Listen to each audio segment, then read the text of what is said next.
नमस्कार दोस्तों, स्वागत है आप सभी का मेरे YouTube चैनल स्टडी टूल्स में। तो आज के इस क्लास में हम प्रश्नावली 4.4 के क्वेश्चन नंबर 2 के दूसरे क्वेश्चन को सॉल्व करेंगे, जिसमें कि दिया हुआ है कि x ब्रैकेट में x-2 + 6 = 0 और क्वेश्चन में दिया हुआ है कि इसके जो दोनों मूल हैं वो बराबर हैं।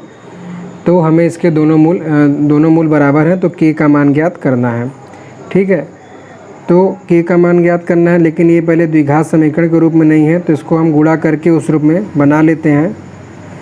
तो यहाँ पर kx का गुणा पहले x से होगा, तो यहाँ हो जाएगा kx² और इस kx का गुणा -2 में होगा और kx का गुणा -2 में हो जाएगा, तो हो जाएगा -2 kx + 6 = 0।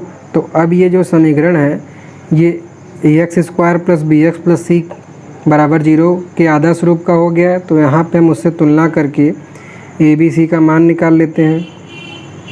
तो जहाँ हम देख रहे हैं a जो कि x² का गुणांक होता है वो k है, b जो कि x का गुणांक होता है वो -2k है और c जो कि अचर पद होता है 6 है।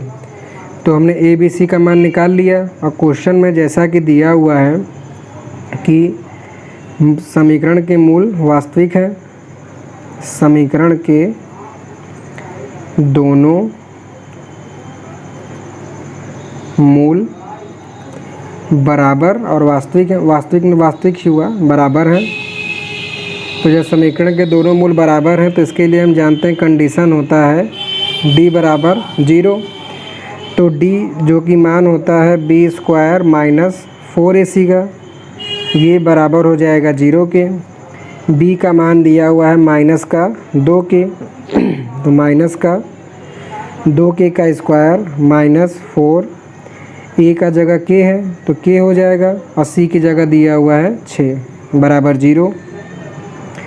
तो माइनस का स्क्वायर करेंगे प्लस हो जाएगा, 2 का स्क्वायर 4 और k का स्क्वायर k² -4 × 24k हो जाएगा, ये = 0।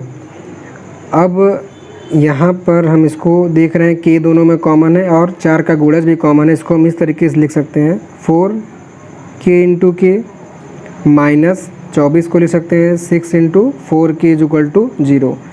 तो जैसा कि देख रहे हैं यहाँ पर भी 4 है, यहाँ पर भी 4k है।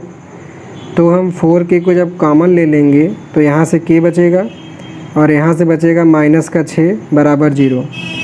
तो अब जैसा कि इन दोनों का गुणा करने पर 0 आ रहा है, तो या तो 4k = 0 होगा या फिर k - 6 = 0 होगा।